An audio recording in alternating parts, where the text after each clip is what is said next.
ఇక్కడికి వచ్చిన గెస్ట్స్ అందరికీ, అలాగే లైవ్లో చూసే తెలుగు సినిమా ప్రేక్షకులకు అందరికీ, వ్యూవర్స్ అందరికీ, అక్కినేని అభిమానులందరికీ నమస్కారం.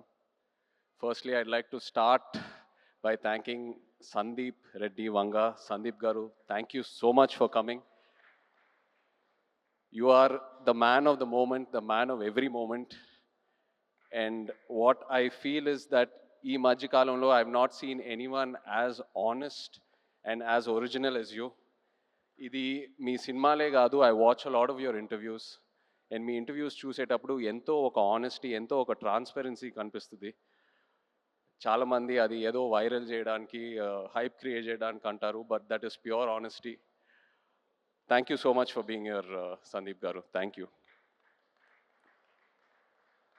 అండ్ తండేల్ సినిమా విషయంకి వస్తే, ఫస్ట్లీ అరవింద్ గారికి థ్యాంక్ యూ చెప్పాలి. సినిమా అయిపోయేసరికి లాస్ట్ 2-3 మంత్స్లో నాకు ఒక కొత్త భయం స్టార్ట్ అయింది. అంటే నేను నెక్స్ట్ సినిమా ఎలా సక్సెస్ఫుల్గా ఫినిష్ చేస్తానని. అరవింద్ గారు లేకుండా, వాసు లేకుండా, ఈ టీం అందరు లేకుండా, వాళ్ళంతా ఇన్వాల్వ్ అవుతారు ఒక సినిమాలో, అంత కాంట్రిబ్యూట్ చేస్తారు. ఒక యాక్టర్కి ఒక లిస్ట్ ఉంటుంది, ఎంతోమంది డైరెక్టర్లు ఉంటారు. సరే పలానా డైరెక్టర్లతో పనిచేస్తే మన కెరియర్కి డెఫినెట్లీ బెనిఫిట్ అవుద్దని. కానీ నా లిస్ట్లో ఎప్పుడు గీతా ఆర్ట్స్ అనే పేరు ఎప్పుడు టాప్లో ఉంటుంది. బికాస్ ఏ యాక్టర్ ఈ బ్యానర్లో పనిచేస్తే తప్పకుండా ఒక మంచి రిజల్ట్తో బయటికి వస్తారు. So thank you so much Arvind గారు. అండ్ వాసు, మన జర్నీ ఎప్పటి నుంచో స్టార్ట్ అయింది. అండ్ ఈ సినిమాలో కూడా ఏదో ఒక రోజు మనం ఈ సినిమా టాపిక్ గురించి మాట్లాడాము. ఒక ఐడియాలా చెప్పారు నాకు ఒక 10 నిమిషాలు. నేను అప్పుడే చెప్పాను మీకు, వాసు ఈ ఐడియా పూర్తిగా ఫామ్ అయిన తర్వాత ప్లీజ్ నా దగ్గర రండి, నాకు ఎంతో ఇంట్రెస్ట్ ఉంది ఈ టాపిక్ మీద. అండ్ మీరు వచ్చారు. So thank you so much. అదే కాకుండా నేను రియల్ లైఫ్ ఈ తండేల్ రాజు క్యారెక్టర్కి నాకు చాలా పెద్ద గ్యాప్ ఉంటుంది. ఆ ట్రాన్స్ఫర్మేషన్కి మీరు టైం ఇచ్చారు. చందు, నన్ను నమ్మావు, నేను చేస్తానని చెప్పాను, నువ్వు నన్ను నమ్మావు, ఆ టైం ఇచ్చారు, ఎంతో పేషెంట్గా నాతో ట్రావెల్ అయ్యారు. నేను చందు ఇది 3వ సినిమాకి నన్ను ఎంతో బాగా ప్రజెంట్ చేసి, ఇన్ఫ్యాక్ట్ నాకంటే ఎక్కువ తనే ఆలోచిస్తాడు నా గురించి. కొన్నిసార్లు చాలా సెల్ఫిష్గా ఆలోచిస్తాడు నా మంచి కోసం. I'm so grateful to have you Chandu. You are a friend, you are a well wisher, and thank you so much. Pallavi, ఇప్పుడు వరకు మేము వెళ్ళిన ప్రతి ఈవెంట్లో వచ్చిన గెస్ట్స్ అయినా టెక్నీషియన్స్ అయినా అందరూ ఒకటే అంటున్నారు, మేము పల్లవితో కలిసి పని చేయాలి, లేకపోతే మేము పల్లవి ఫ్యాన్స్, లేకపోతే మేము పల్లవితో పని చేయాలనుకున్నాము కానీ ఆపర్చునిటీ మిస్ అయిందని. ఈ మధ్యకాలంలో ఒక ఆర్టిస్ట్కి ఇంత యునానిమస్ అయిన పాజిటివ్ అవుట్లుక్ నేను ఇప్పటి వరకు చూడలేదు. నాకు తెలిసి ఫ్యూచర్లో కూడా చూడను. You deserve every bit of it Pallavi. And I wish you all the best. Thank you for being who you are. Thank you so much. And the true rock star of this film చెప్పాలి మన DSP గారు. నిజంగా ఒక love స్టోరీకి audio ఎంత ఇంపార్టెంటో మీ అందరికి తెలుసు. అలాంటిది ఈ సినిమాకి బుజ్జితల్లి అనే పాట ఫస్ట్ రిలీజ్ అయినప్పుడు కంప్లీట్గా సినిమా కలరే మార్చేసింది, ఆడియన్స్లోకి బాగా దగ్గరగా తీసుకెళ్ళింది. మీరు చూసారు ఎన్నో రీల్స్, ఎంతమంది పిల్లలు డాన్స్ వేయటం, పాటలు పాడటం, so many performances on Bujjithalli. You took this film close to the hearts way before the release. Thank you so much Devi. Your the true rock star. అదే కాదు, నమో నమ శివాయ పాట జరిగేటప్పుడు దేవి మా రిహర్సల్స్కి వచ్చి ఆయన విజన్ ఏంటి, ఆయన ఎనర్జీ ఇచ్చి మాకు ఎంతో ఎంకరేజ్ చేశారు. Thank you Devi. అలాగే శ్యామ్ గారు, our DOP, thank you Shyam sir. Was really looking forward to work with you and I'm so happy it happened. And Nagendra గారు, మన ఆర్ట్ డైరెక్టర్, థ్యాంక్ యూ అండి. నిజంగా మీ ఇద్దరు కాంబినేషన్ అమేజింగ్. నేను విరూపాక్ష సినిమా చూసినప్పుడు అప్పుడు చందుకు చెప్పాను, శ్యామ్ గారు నాగేంద్ర గారితో పనిచేస్తే బాగుంటుందని. అండ్ ఐఎమ్ సో హ్యాపీ ఈ సినిమా చేశాము. నెక్స్ట్ సినిమా మళ్ళీ ట్రావెల్ అవ్వబోతున్నాము. So thank you very much. అలాగే all the lyric writers, Shreemani garu, Jonnavittula garu, మన యాక్షన్ డైరెక్టర్స్, కొరియోగ్రాఫర్ శేఖర్ మాస్టర్కి థ్యాంక్ యూ చెప్పాలి. The entire production team, Satya garu and everyone else, thank you so much. మన PROs Vamsi, Sekhar, Anurag. And direction department చాలా support చేశారు నన్ను ఈ సినిమాలో. కిరణ్, యోగి అండ్ పట్నాయక్ స్లాంగ్ విషయంలో, ఒక శ్రీకాకుళం యాస ఉంటుంది ఈ సినిమాలో. అది that was a very very challenging portion. So ఈ విషయంలో చాలా సపోర్ట్ చేశారు. Thank you. అలాగే భాను గారు, రియాజ్ ఈ కథ నందుకు అలాంగ్ విత్ కార్తిక్.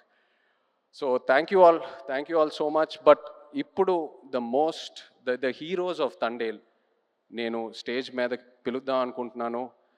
శ్రీకాకుళం నుంచి, మచ్చిలేశం నుంచి వచ్చిన మత్స్యకారులందరినీ కొంచెం వేదిక మీద రావాలని కోరుకుంటున్నాను. ఎందుకంటే వీళ్ళు లేకుండా ఈ తండేల్ సినిమా ఇవాళ ఉండేది కాదు. ఈ తండేల్ రాజు క్యారెక్టరే లేదు.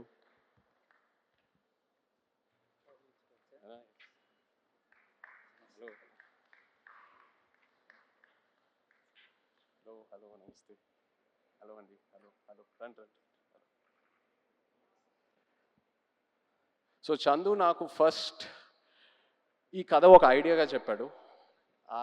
ఆబ్వియస్లీ బాగా ఎక్సైట్ అయ్యాను. ఒక యాక్టర్కి పల్లవి కమ్ కమ్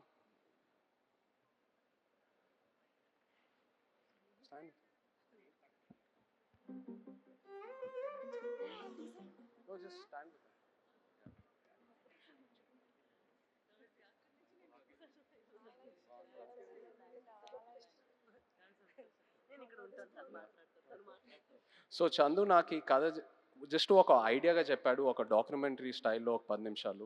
ఆబ్వియస్లీ కథకి ఎక్సైట్ అయ్యాను. చేద్దాం చందు ఖచ్చితంగా.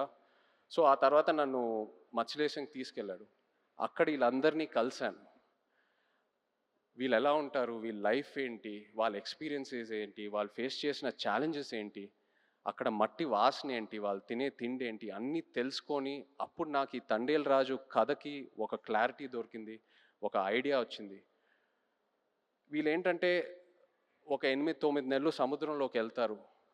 ఏదో 2 రోజులు అలా యాట్ అయిన తర్వాత వాళ్ళ బోట్ డెక్ ఫుల్ అయిన తర్వాత మళ్ళీ పోర్టుకు వచ్చి వాళ్ళు పట్టుకున్న ఫిష్ ఏదైతే ఉందో అది ఇచ్చి వాళ్ళ బోట్లకి ఏదైతే కావాలో అవి రీఛార్జ్ చేసుకొని వాళ్ళకి కావాల్సిన ఫుడ్, డీజిల్ అవన్నీ తీసుకొని మళ్ళీ బయలుదేరుతారు. కానీ ఒకసారి సముద్రంలో ఉన్నప్పుడు వాళ్ళకి ఒంట్లో బాగున్నా బాగాలేకపోయినా, ఎలా ఉన్నా, ఒంటరిగా ఉన్నా లేనా, అసలు ఎలాంటి సెల్ ఫోన్ కమ్యూనికేషన్ ఉండదు. ఇంట్లో వాళ్ళు ఎలా ఉన్నారు, వాళ్ళ ఫ్యామిలీస్ ఎలా ఉన్నారు, ఆ బోట్ మీద ఏదైనా ఎమర్జెన్సీ వచ్చినా కూడా సరే వాళ్ళు సముద్రంలోనే ఉండి ఆ యాట పూర్తయ్యాకే మళ్ళీ తిరిగి వస్తారు. అండ్ ఏంటంటే నేను అక్కడ ఉన్నప్పుడు అడిగాను, మీరు ఒకసారి పాకిస్తాన్లోకి వెళ్ళి ఒక సంవత్సరం పైన అక్కడ ఉండి జైల్లో ఉండి ఎన్నో కష్టాలు చూసి ఎన్నో ఛాలెంజెస్ చూసి బయటికి వచ్చారు కదా, మళ్ళీ ఎందుకు వెళ్తున్నారు యాటకి, వేరే ఏదైనా పని చేసుకోవచ్చు కదా అంటే, లేదు మాకు అదే వచ్చు, మాకు ఆ సముద్రం తప్పితే వేరే ఏది తెలీదు, ఏ కష్టం వచ్చినా సరే మేము చూసుకుంటాము. అండ్ ఇది నాకు డైరెక్ట్గానే కాదు, ఆడవాళ్ళ ముందు చెప్పారు. అండ్ వాళ్ళ మొహంలో ఒక భయం కనిపించింది, కానీ ఆ భయం వెనకాల ఎంతో ఒక ఫియర్లెస్ అనే ఒక క్వాలిటీ కనిపించింది. For me this is the true ultimate human emotion. అంటే ఆల్మోస్ట్ ఒక స్పిరిచువాలిటీ, ఒక తపస్లా అనొచ్చు. So these are my real life heroes. వీళ్ళ లేకుండా ఈ తండేల్ సినిమా ఉండేదే కాదు. Thank you so much. మీరు ఎంతో నన్ను ఇన్స్పైర్ చేశారు, మీరు ఎంతో నన్ను మూవ్ చేశారు. ఈ తండేల్ రాజు క్యారెక్టర్లోనే కాదు, but also as a human being మిమ్మల్ని చూశాక ఎంతో నేర్చుకున్నాను. అండ్ ఎంతోమంది అంటూ ఉంటారు ఒక 1.5-2 years ఈ సినిమాలో ట్రావెల్ అవుతూనే ఉన్నానని. బట్ ఇంకో 10 సంవత్సరాలు కూడా వీళ్ళ నుంచి నేను నేర్చుకునే స్టోరీస్, వీళ్ళ నుంచి నేను ఏదైతే ఇన్స్పైర్ అయ్యానో చెప్పాలనుకుంటే చెప్తానే ఉంటాను ఇంకో 10 years కూడా. Thank you so much. ఏదో కొంచెం ట్రై చేసాం తండేల్ సినిమాలో మీ కథలన్నీ బయటికి జనాల్లోకి వెళ్ళాలని, ఇన్స్పైర్ చేద్దామని.